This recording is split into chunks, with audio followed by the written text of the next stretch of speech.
జగిత్యాల గ్రామీణ మండలం నర్సింగాపూర్లో concrete mixing machine కింద పడి కార్మికుడు మృతి చెందాడు. సీసీ రోడ్డు పనులు చేస్తుండగా మిషన్ వెనుక వైపు వస్తున్న క్రమంలో గమనించిన డ్రైవర్ ఎల్లయ్య అనే కార్మికుడు కింద పడిపోయి మృతి చెందాడు. కార్మికుడు ఎల్లయ్య స్వస్థలం జనగామ జిల్లా దరిదపల్లిగా గుర్తించారు. రూరల్ ఎస్ఐ సదాకర్ ఘటనా స్థలాన్ని చేరుకుని దర్యాప్తు చేపట్టారు.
ఫస్ట్ ఒక టిప్పు పోసిండ్రు.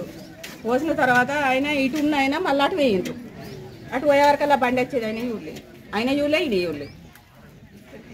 బండి వచ్చేది చూడలే, ఆయన వెనక పక్క వచ్చిర్రు. ఈయన ఇటు పక్క నుంచి అటే వస్తుంది కదా అని పోయిండు.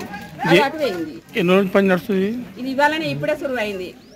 ఒక టిప్పు పోసిండ్రు అంతే. చూడలేదా ఆయన చూడలే, ఈయన చూడలే, డ్రైవర్ చూడలే, ఆయన చూడలే. డ్రైవర్ వెనక కత్తుంది బండి, ఈయన అటు వేయింది, ఆయన చూడలే. ఈయన ఇక్కడ ఉన్నోడే పార ఇటు వేసిండు, ఇటు ఒకటి వేసిండు. ఆ పార ఇంకొక ఆయన పట్టుకున్నాడు. ఆయన చూసి పిలువంగా కథం అప్పటికి అయిపోయింది.